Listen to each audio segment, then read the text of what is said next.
Evaluasi pelaksanaan kerjasama antar daerah ya, baik kerjasama antar wilayah di luar Provinsi Kalimantan Tengah atau antar daerah yang berada di dalam Provinsi Kalimantan Tengah.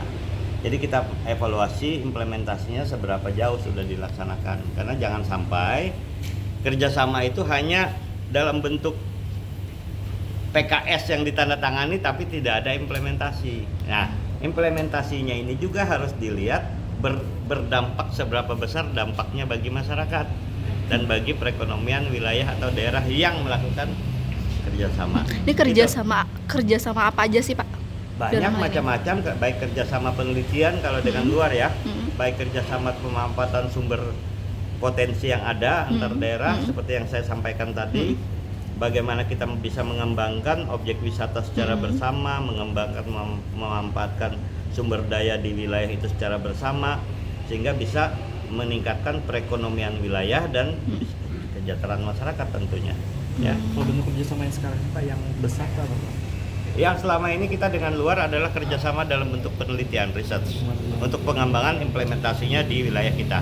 Ya, kita sudah melakukan kerjasama dengan UGM, dengan UI, dengan IPB, dengan pemerintah Provinsi Bali, dengan pemerintah Provinsi Jawa Timur, dan ini sudah implementasinya dilakukan oleh beberapa dinas yang ada di provinsi, yang saya harapkan dinas-dinas tingkat kabupaten juga mengikuti kerjasama ini untuk pengembangan di wilayah kabupatennya. Tidak perlu lagi harus bikin MOU baru, karena MOU-nya sudah dibuat oleh Bapak Gubernur dengan gubernur wilayah yang ada atau rektor kalau universitas, gitu loh.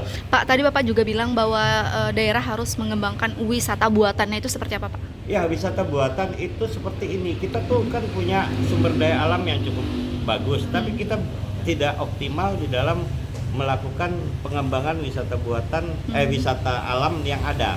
Maka kita harus bisa membuat wisata buatan berdampingan dengan wisata buatan. Apa yang kita harus lakukan? Ya, kita menyediakan berbagai fasilitas yang mana orang berwisata tersebut ada target, ada datang ke wilayah tersebut ingin apa, ya. Ya, bagaimana kita buat wisata, penginapannya nggak ada, hotelnya nggak ada, tempat main anaknya nggak ada, ya. Kita cuma datang cuma ngelihat alam begitu, tetapi wilayah tersebut tidak ditata, itu yang buatannya.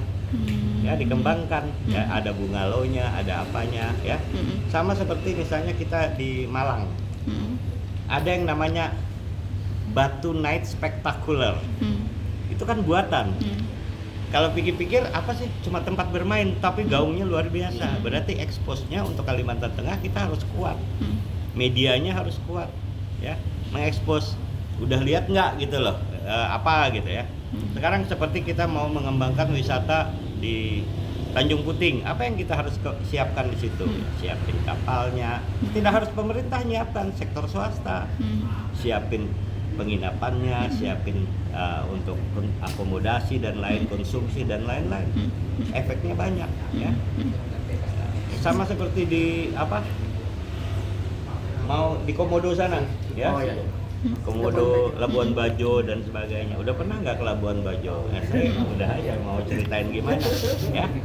Tapi ya gitulah. Ya, maunya kita tidak akan bisa satu kabupaten hanya sendiri, bisa bersama-sama, sehingga nanti bisa dirasakan bersama.